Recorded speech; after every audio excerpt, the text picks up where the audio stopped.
Hello, everyone. On behalf of the East Brunswick Public Library, it's my pleasure to welcome you to Local Author Day today, Saturday, October 15th. I'd like to extend a warm welcome to those of you attending virtually, and thank you to Melissa Hozick, Adult Programming Librarian, for planning this event. My name is Teresa Agustinelli. My pronouns are she, her, and I will be serving as your host for what will surely be a joyful celebration of our local talent. As a reminder, a selection of our panelists' books are available for sale here today, and panelists will be on hand to sign purchase copies of their books. Also, some of the panelists have QR codes and website information for books that are not here today. So for the first part of our panel, which is for half an hour, I'll be asking questions, and then I'm going to be opening up to questions from our audience for the final 10 minutes. At this time, I'd like everyone to silence or turn off your phone before we get started. So our first panel is entitled Poets and Performers, and it's my privilege to introduce our three panelists. Directly next to me is Beth Portnoy, then we have Joyce Fisher, and Joseph Reuben Fuller is at the far end. So thank you for being here today. So my first question, actually, before we get started, would the panelists like to share information about your websites or social media handles? That's fine. Yes, I am on Instagram, and my name is Joyce Fisher Poet 65, and there's a lot on there. So it's a large page. Thank you. I am Joseph Reuben Fuller, Reuben like the sandwich, Reuben. My Facebook, Instagram are all Joseph Reuben Fuller, and my website is josephreubenfuller.com. I'm Beth Portnoy. My Instagram and TikTok are at Beth Portnoy Writes, and all my other links can be accessed directly from there. Okay, thank you. I know I visited them all, and there's so much great information. They're just very generous with their content, and it'll really grab you to learn more about them. So this is a question for every panelist. What has inspired you to become a poet? And also, what inspires your individual poems? I'll start to my left, and we'll move there, and then next time we'll do the other way.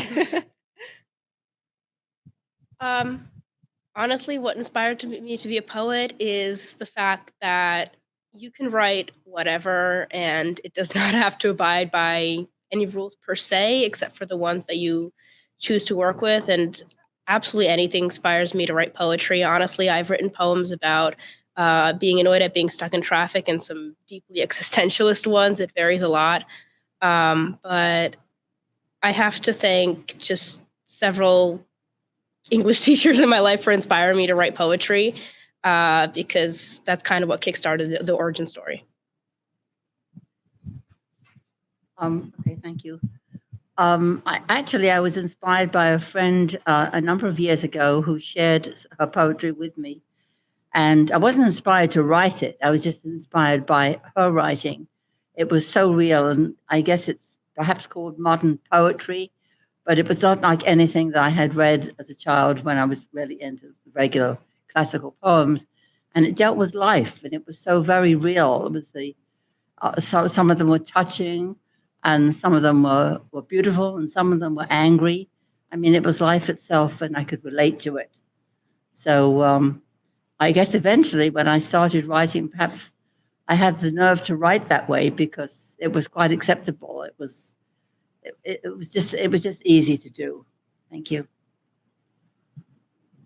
I became a poet because I was a bit of a chatterbox growing up. I would tell my business all the time, and I would get in trouble for it.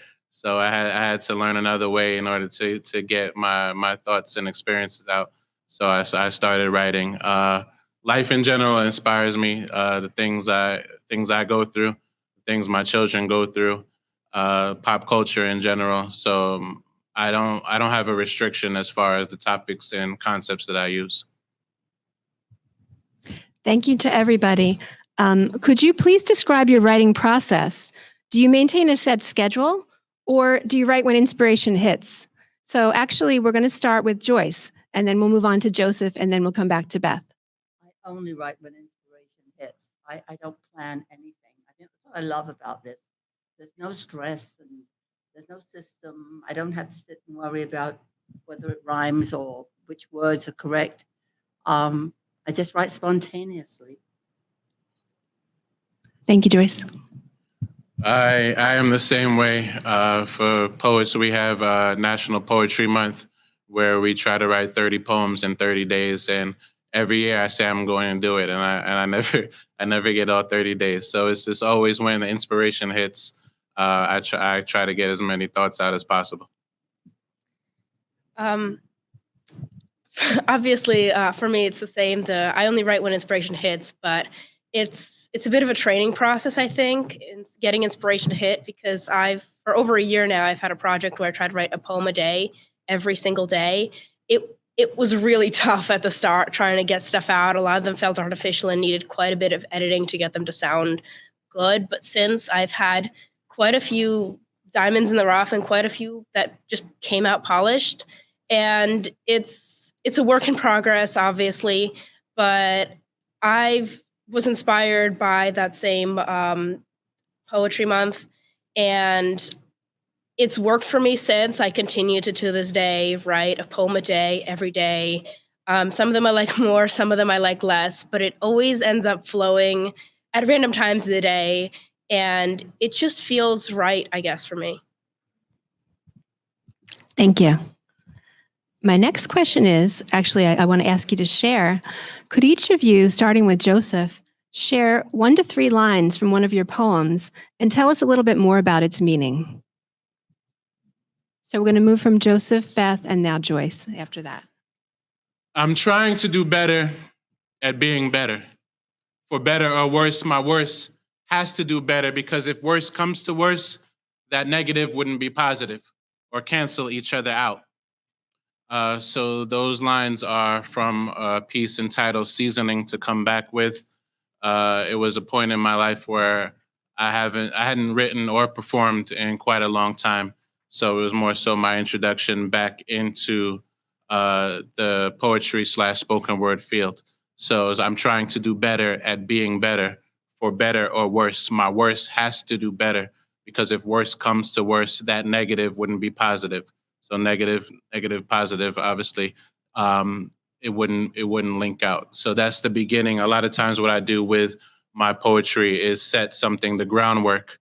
I write it like a paper, like an essay paper. So that is the beginning to bring everybody in along to my journey.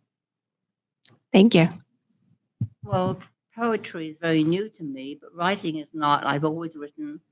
Writing comes very easily to me, and I'm very lazy about it. The only time I write is if I'm inspired or moved or something. I will hear something that I'll see something very beautiful and write about it. I'll see something that's painful. I try not to be political, but obviously there are things that do disturb us.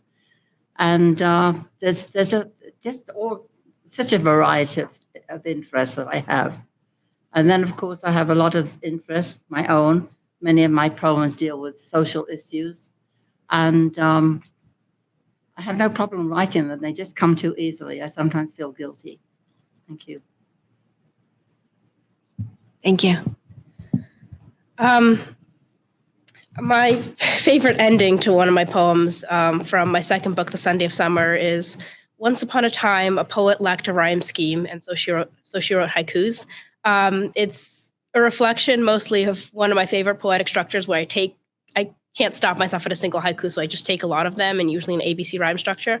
And for some reason, that method always seems to flow for me, but it's the way it comes out, I guess. It really reflects my poetry as a whole, taking ideas and structures and emotions that have always been there and just twisting it just a little because I can. Thank you. Now, you said haiku structure. Is that something that you learned like in school, that you learned different structures for poems, or research on your own that you looked into? And I'd like to actually ask all three of you that question with your structure for your poems. Some of my poems I do put in structures for a reason. Sometimes I'm halfway through the poem and I realize, oh, this came out in a sonnet. Let me just keep going with it. But I mean, some of them, obviously, I've learned in school. Some of them I know, and I probably learned in school, but I don't remember when I learned them or how I learned them. And some of them I just looked up because I want to challenge myself to try something new. It's a real mix. It's a real mix. All right. Thank you. And Joyce? Yes, I'm sorry, I made a mistake and did not read the sentence you wanted. Would you like to share now? Yes, Wonderful. certainly. Actually, it was one of my poems. It's called "A Day in the Park," and it begins with these two sentences that actually tell the whole story. I tried to paint it or express it in song, an image that had haunted me for so very long, and it goes back to when I was about 16 and took off from school during lunch hour and found a park nearby, and a vision, something that I visualized during that day while I was relaxing. It just kept flashing back throughout the years, like different spaces, and every time it came up, I thought I really have to paint that. It was an image I wanted to paint, but it required a lot of preparation in order to take it from my head and put it in something that I could copy and paint it. So I never did. But then it came up at an opportune moment when I was writing poetry, and it just, the memory came back and it just flowed right out. And it felt so good to have captured it, and in that way, it was a very good feeling. Thank you. Okay, and Joseph? Could you repeat the question? Oh, Beth had mentioned the format of haiku or structure for different poems. Do you have that in your mind when you are creating poems, like the structure that you're using from things based on what you learned in school or listening to music or more? Growing up, my introduction to poetry, so I was introduced to traditional forms as far as sonnets and haikus and writing in iambic pentameter with beats and meters and quatrains and all of that. As I've gotten older, I tried to develop my own style. So a lot of my writing isn't external rhyming, it's more internal rhyming. I like to use a lot of similes, metaphors, wordplay. But based on the concept or style of the topic of what I'm doing is where I pick from every area and then decide what to do. So it's like a picnic basket. You're creating a meal. So that's what I do with my work. I love that. So actually, I'm going to ask another question of Joseph while you have the mic. What particular musicians have inspired you? Musicians. I like Jill Scott, Erykah Badu, rappers as far as Jay-Z and Nas. I like Michael McDonald, a lot of his stuff. I don't have I'm all over the place, but those are the few people that have inspired me. So when I do listen to their music, it puts me in a certain mindset as far as creating. I can definitely relate to Jill Scott with that performative quality to her work, how that would inspire you as a spoken word poet. Yeah, thank you. And for Joyce, is the creative process different? I know that you were a painter for much of your life, and you've recently become a poet much later in life. Is the creative process the same or different for creating paintings and poems? No, very, very different, of course, because painting, first of all, cannot be instantaneous. You have to do a lot of projects to prepare for it. So it's something that isn't something you think about well in advance, or you have visually you're seeing something. I did life classes and mainly painted the human body. People interest me more than anything.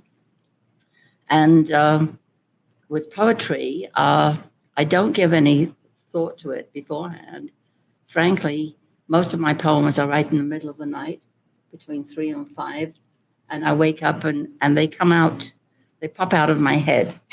And the biggest project is to have a piece of paper or a book next to me to try to remember to have it and write it down as fast as I can. And what amazes me is when I read it through, it's a finished poem, and somebody asked me, why do you rhyme so much? And I said, I have no choice. It either comes out in rhyme or it comes out, as prose. So but it works. And I look at it and make very few, if any, changes. It really is, it's a gift. It's like, I don't know where it comes from. I don't know. I don't understand the science, but I'm very grateful for it. It's just channeling through you. And actually, I saw Joseph and Beth nodding their heads as well, right? I'm interested in, so I know it's coming from my subconscious, not someone else. Okay. Thank you. Okay. And Beth, you are so accomplished at such a young age. Can you name anyone that you could identify as a mentor, or whether it's someone you know personally, or a poet, or an artist, musical or otherwise, that inspired you? For me, there's a lot. There's a mix. The first poem I wrote in my modern poet writing style, that I don't automatically cringe at reading, it takes me a line or two, was written in 8th grade English class, Miss LeClaire. Fond memories of that class. She had us write poetry, and I realized that, oh, I actually kind of like this.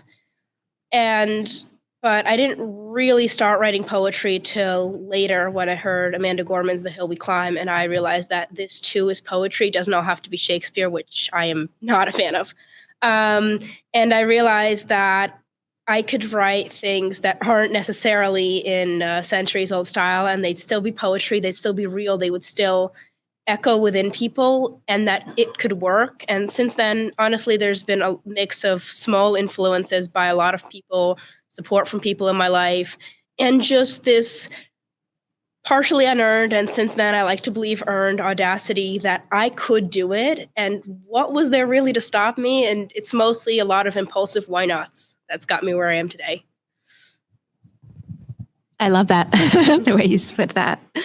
So I know it's just so impressive to me that we're in a room full of published authors and performers. So I'd like to ask each of you, how did you go about getting your work published? And in addition to that, for Joseph, in addition to publishing, getting performances booked where he can be performing his poetry. So actually, we're going to stay with Beth. I'm going to move this way. Well, I'm an indie author, independent. I don't have an agent. I don't have a publisher. I have to actually do my own formatting, cover design, jacket design, layout, marketing, posting everything. It's a good deal of work, but well, I'm thankful the internet makes everything obviously easier. And me going about being published, I first tried the traditional publishing route and then realized just how niche poetry was, and that I didn't really have an in. There's probably a lot more I could have done, but I didn't. And then I just decided that, well, if no one wanted to do the work for me, I'd just go up and do it myself. And so I kind of did. I found out ways to self-publish. I found how to format stuff, how to do cover design. I learned it all on the fly. And I mean, I feel like it's worked. It's been a journey though. Still is. Thank you, Beth. I'm ashamed of myself. I don't do any of that. My daughter Andrea created the book, designed it, and did all the technical work. And as I say, I just provide the poems, and then we share the selection of the artwork on our page. But when it comes to anything mechanical, I'm indebted to her totally. Okay, you're a great team. Okay, thank you. And Joseph? As a performance artist, I first started out doing a lot of open mics in my area. And then as far as getting better, I did a lot of traveling to areas where people may not know about my work. A lot of times where you stay in the same area, people will glorify you and give you a lot of accolades, and it doesn't help you grow as an artist. So I traveled to New York, Philadelphia, DC, as far as performing. And then when I felt that I was good enough, then I would ask for feature performances or ask what their rates are. And from there, I am a professional poet. So I get paid for my work, and I help others get paid for their work also. Thank you, which sounds like a pretty daunting task. How many people can say that they are paid for their work as a professional poet? Yeah, right? it's it's, I wouldn't say looked down upon, but a lot of poets don't realize that they have a gift. So musicians get paid, singers get paid. So why shouldn't poets get paid? We do the writing for a lot of the best songs that are out there. So why shouldn't we get paid for the things that we do? So it is. I am a one man team. I have as far as my music is concerned, I have a producer that Antoine Basket, that we grew up together. We went to the same school, so it's kind of like he knows what I'm thinking as far as the music is concerned. I have a artist by the name of Asia Washington Jones. We work together as far as the ideas, what I want behind my book covers and my album covers. And social media, I'm not necessarily new, but new as far as promoting myself. I don't like to promote myself, but I found out as far as promoting myself, like, hey, here I am. It has helped with other people noticing me and seeing what I do, and then asking me, am I able to come out to certain areas, certain states, and cities to promote and to perform my material. So there are so many skills required beyond the writing, Oh, you know, definitely. that Definitely. goes on Writing behind the is- scenes. Writing is pretty low as far as getting myself out there. Sure. Okay, thank you. I'd like to ask Joyce next. I was very interested in reading biographical information about all of you. I learned some things. And Joyce, in her work as an artist, taught art classes at Rahway State Prison. I was wondering if you could share a little bit more about that experience with the group. Yes, I did that for quite a while. It started when I was still studying art at Rutgers and had an opportunity for an independent study. And I've always been interested in prison reform, very much so. In fact, I had really hoped to go on and get a master's degree in art therapy and work in the prison system. So I did that. They were very receptive, and it was a wonderful experience. I really did. I did enjoy it, and I stayed for quite a long time. There's a lot of talent there. The guys who were there obviously appreciated the opportunity to do something, and I also feel that just creating art is an amazing escape for them emotionally and mentally, and it does so much good. And I'm glad I could contribute.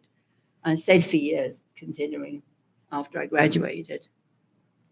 So it was gratifying, and I wrote one poem that was about somebody who was serving a life sentence, which is in my book, I believe. Thank you. And you can purchase the book at the table over there and talk a little bit more to Joyce and her daughter. And now for Beth. I know Beth has a podcast, Fictionology 101. Yeah. You can tell us a little bit more about how you got started creating that and updating it. Much like most of my writing and most of what I've done, it was an impulsive beginning. I found out there was a way I could do it also independently. There's a way I could just click a button, a few buttons, and just start. And I decided, hey, why not? I wrote a few episodes. I'm currently stuck working on the next season, but I do have something in the works, and it's mostly just things about like fiction. I read a lot of it that I just noticed, and patterns, things, effects, everything that I just feel like I can talk about. They're short. The episodes are short because it's just me. But it's just a little bit here and there. I find it fun to do as a bit of a side hobby to a side hobby in a way. Thank you. And Joseph, I know you are also a performer. How do you prepare yourself before a performance? I know it's not, the vision might be of a mild-mannered poet sort of writing away in their private room, secluded, but that's just not the case for any of you, really, right? So for my feature performances, I'll ask how much time that I have. So if I have, usually I have between 15 and 20 minutes. So I'll go through my Rolodex of poems, based on if it might be a specific theme, depending on a month. Might be Mother's Day. I'll have material just specifically for Mother's Day. And I do a lot of rehearsing. I'm not a fan of reading off paper. because of my hand movements and my gestures that I have on stage. So that the memorization process takes a while. And then even before I go up, I'm outside. People will see me outside. I'm humming and doing the patterns to myself in my head. That's overall what it takes as far as preparation is concerned for my performances. Thank you so much. And I think a final question, because we actually do have a question from remotely. What do you want people to gain from your work after they read it? How do you want that to affect their lives or impact them? And we can stay with Joseph and move this way. Overall, I try to include things that people can relate to. As far as poetry isn't always roses and violets. It's not always gloominess either. So I try to incorporate it both, and just also the ability that everyone can write and everyone can improve on writing, and just as a way to get things out. I know there's just a lot of issues and just things people need. An escape overall. That's what poetry is for me. Just an escape to get my thoughts out, and it also builds confidence in me as far as what I am promoting. Thank you. And Joyce, I'm going to ask you the same question. What do you want people to gain from your work? How would you like that to affect their lives? Well, I do have a page. My Instagram page is just amazing for how many people I'm reaching and the followers I have, and they seem to attach to it. The people they do write to me. It's a wonderful way of contacting people, and it's a shared interest. And as I say, I'm very happy when they say that they relate to it, or they feel it, or they feel it's happening to them, which means I am really reaching them. And of course, in my bio on my page, I think I have written that I guess that's my interest in social change, changing the world one poem at a time. And so I really feel that I'm contributing in that way when I write about something important. And I hope I am, and I hope I can continue doing that. Thank you. That's beautiful. I know sometimes even through the endless scrolling, sometimes or Instagram or Facebook, the words that I read from poets or quotes really do make a difference and can change your day, change your outlook. So finally, the same question for Beth. Honestly, the one main thing that I hope people get from my poems is that they're not alone, because a lot of the things I write about, sure, the poem itself or the things I'm referencing in the poem might be so niche that no one else might get it, that it might just be me. But the fact of the matter is that all the feelings, all the themes, all the emotions, all the ideas are relatively universal, despite how niche, small, and just uneventful some of them seem. So it's just mostly this idea of everyone experiences that when you feel something and it's relatable, it feels good because you're not alone in this. The person who wrote it obviously felt that way too. So just, you're not alone. This happens to everyone, whether it's good or bad or just minuscule. The idea that everything happens, and in a way, everything happens to everyone. Thank you for giving of yourselves so much through your work and through your answers here. Now I'd like to start. We're going to open it up to the audience, but we do have a question, a virtual question. So I'm going to start with that question. So I have, hi from New Jersey. My 8-year-old boys have a question. What's the best way to publish your own books? We are working on our own series. So I'm going to start with Joseph, and we're going to work this way. Okay.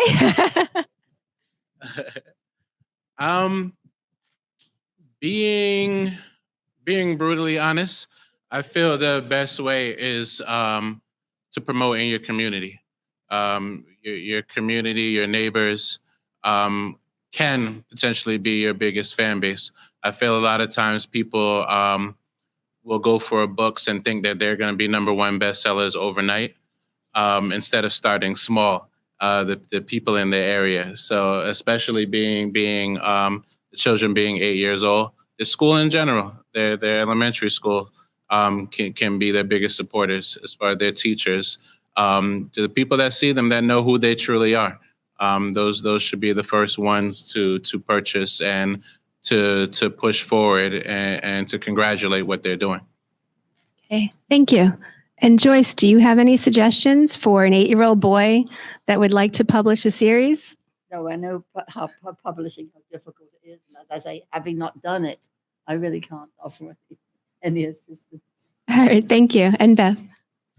I can't say I was that young when I started writing or when I published, but just have what you want to publish first. Just write a lot of writing. The publishing process is all easily researchable. A few Google searches, I figured out pretty fast. The learning curve isn't even that steep. I think it's mostly the actually getting there, writing something, and really sharing it. Because if you don't feel comfortable sharing something and having your parents read it, you won't feel comfortable having strangers read it, though. That's a bit of a stretch, but it's the bare bones of it. Just have a lot of writing. You'd be surprised how condensed things are when they go in a book and how small most poetry books are. Thank you. So now we're going to invite everyone here. If you have a question, we just ask that you would come up to the microphone so everyone can hear, people who are coming in virtually and also here in person. So would anyone like to ask a question of our panelists? This is a great opportunity to pick their brains. Okay, come on up. I tutor a lot of kids, mostly little kids. I tutor them in math and a lot actually in like English and writing. And oftentimes when they're struggling with essay writing and things like that, they ask me the question, okay, I'm learning how to write an essay, but why? Why do I need this? How is this helpful to me? And I oftentimes struggle explaining to them. I'm like, well, you need to learn how to write an essay about the Great Gatsby because you'll need to write essays about other things. And they're like, but why?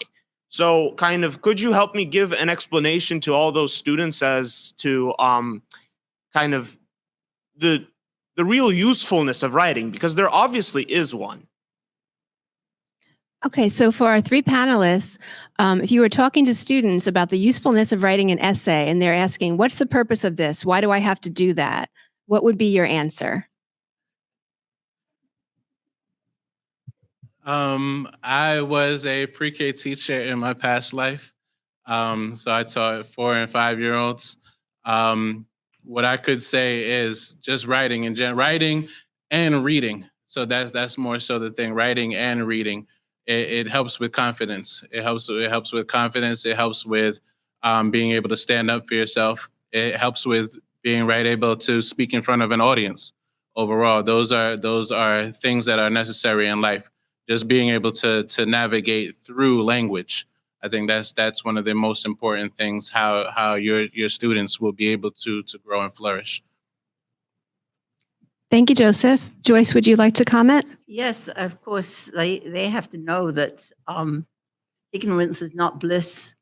And if they want to communicate with people and get their thoughts out to other people, then they do need to learn to write well. And also they should realize that there's a joy in writing, that they can look into themselves and write about themselves, and there's discovery just in that. So I think you can teach children of any age that concept. Okay, thank you. And Beth? I guess, well, writing is an essential life skill, I think. We all know that or eventually realize that. But it's also that different types of writing translate to other types of writing. When I started writing poetry, my essay writing skills in school improved by leaps and bounds, which honestly surprised me a lot. But just writing anything will help you, even if you end up being a doctor and you have to write up papers in med school that have absolutely nothing to do with poetry. Having written poetry or having written essays on the Great Gatsby, you can translate that, and it just helps you get far. Just skills with language as a whole. I guess that's what I would say. Thank you. Does anybody else have any questions for our wonderful panelists?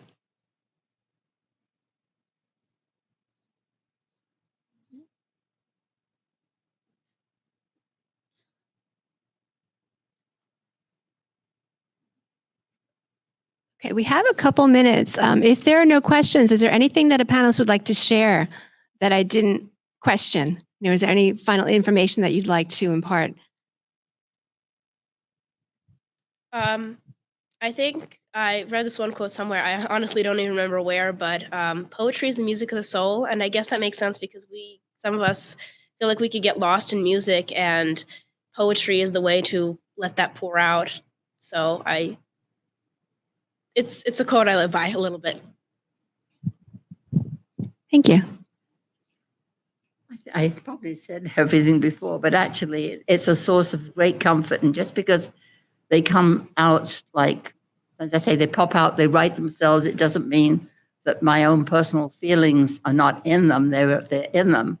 And then when I read them, I sort of actually enjoy reading, and I'm learning about myself when I read what I've already written, which is strange, but that's why I say it's very much, it's a very personal thing. But I get great comfort from them, and I really do. It's something I enjoy. It's a gift that came to me very late in life, but I'm very grateful for it. Thank you. And we're going to close it out with Joseph. I believe I've said everything. I am a poet. That is who I am. That's every day, even at work. My coworkers say that I speak in poetry. This is something that I enjoy doing. It's passed down to my children. My children are performers. My oldest daughter just performed at Montclair State University. So it's helped her with her confidence. Like I said, public speaking, and writing in general. It has helped, and it has brought me a long way. Congratulations to your daughter. That's great. I was hoping Joseph would read his poem to us.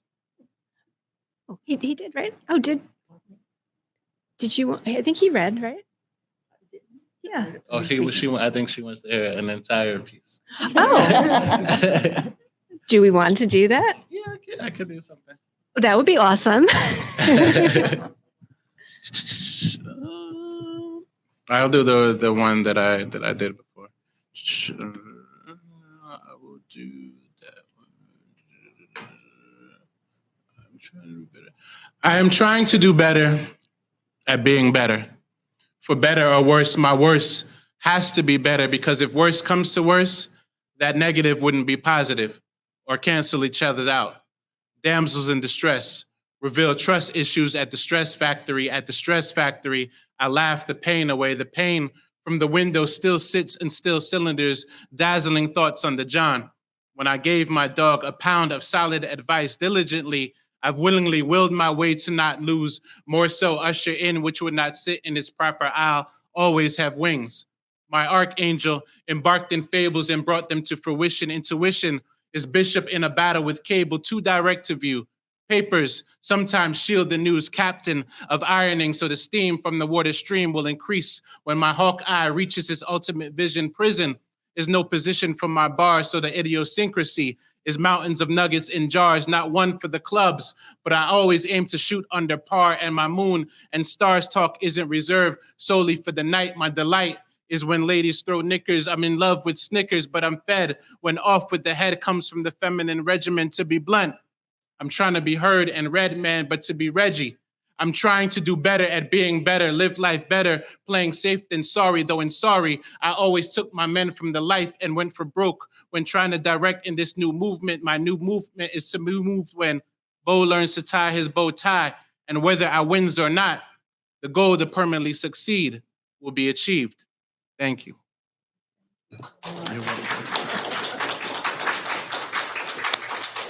Well, that's some way to close out the panel. Okay. Thank you to everybody who's here, and thank you to our three panelists. Thank you to Melissa for putting this whole thing together. I appreciate everybody. Thank you.